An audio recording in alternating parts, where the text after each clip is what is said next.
জয় মোহনবাগান সবাইকে। আচ্ছা, এই প্রশ্নটা শুধু মোহনবাগান ফ্যান্সদের নয়, এটা ইস্টবেঙ্গল ফ্যান্সদেরও প্রশ্ন যে সানান মাহমুদের ডিলটা আদেও কি বাংলাতেই হবে। দেখুন, বাংলার দুই প্রধান কিন্তু আমি বলেছিলাম, একটা তানাপোলেল চলছে, বাট এখানে কিন্তু আইএসএলের সব কটা ক্লাব আছে। তার আগে ওই বিষয়ে যাব, তার আগে আমি যে কথাটা বলতে চাইবো যে মোহনবাগান নিখিল বার্লার উপরে বেশি ফোকাস বা বেশি ইন্টারেস্ট দেখাচ্ছে ওই ডিলটাকে ক্র্যাক করার জন্য। কারণ নিখিল বার্লা তিনি as a left back right back দুটো পজিশনে খেলতে পারেন এবং টেকচামও সেম, এবং যেই পারফরমেন্সটা সুভাশিস বোস দিয়েছে, যেহেতু ট্রাঙ্কেটেড লিগ হবে না আইএসএল, তো বড় লিগেতে কি সেইরকম পারফরমেন্স দেবে সেই প্রশ্নটা উঠে গেছে অলরেডি, যে সেই পারফরমেন্স দিতে পারবে কিনা সুভাশিস বোস, যে এজ ফ্যাক্টরটা তার দেখা যাচ্ছে এবারে।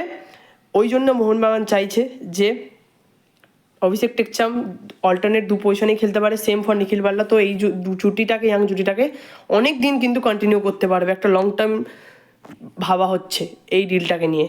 এবার নিখিল বার্লা ছাড়া এবার সানান মোহাম্মদের ডিলের দিকে যদি আসি, দেখুন ইস্টবেঙ্গলের প্রথমে আমি বলবো যে ইস্টবেঙ্গল তারা কিন্তু অনেক অনেক লেফট উইঙ্গার অপশনস পাবে। যেমন বিপিন সিং, তিনি লেফট উইং রাইট উইং দুটোতেই খেলতে পারেন, তিনি একজন অপশন। নাওরেন মাহেশ অনেকদিন মাঠের বাইরে, তিনি কিন্তু কামব্যাক করবেন আইএসএলের আগে। রিসেন্ট ইঞ্জুরি হয়েছে পিভি বিষ্ণু, তিনিও কিন্তু কামব্যাক করবেন। এবং তার সাথে ফরেন প্লেয়ার ক্রিস ইকোনমিটিস যেহেতু আছে, তো অনেক অনেক কিন্তু ফাইট দিতে হবে নিজের জায়গাটা পাকা করার জন্য সানান মোহাম্মদকে।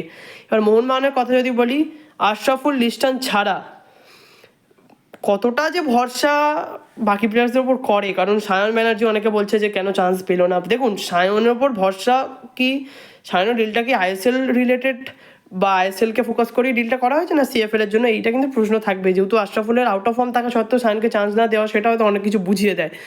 এবং ড্রাজিচ, তিনিও একজন লেফট উইঙ্গার, তার যে পারফরমেন্স, যেই পারফরমেন্স দেখে কিন্তু মোহনবাগান ম্যানেজমেন্ট সই করিয়েছিল তাকে, সেই পারফরমেন্সের যে ধারের কাছেও নেই। মোট কথা বলতে গেলে ওভারঅল সিজনের প্রথমেই কিন্তু তার পারফরমেন্সের ওপরে কোয়েশ্চেন মার্ক পড়ে গেছে। তো মোহনবাগান কিন্তু ফাইট দেবে এই ডিলটাকে ক্র্যাক করার জন্য, কারণ তাহলে যেমন লালিঞ্জওয়ালা ছাংতে আছে, তেমন কিন্তু এইদিকে একজন ইয়াং ট্যালেন্ট সানান মোহাম্মদকেও মোহনবাগান পেয়ে যেতে পারে।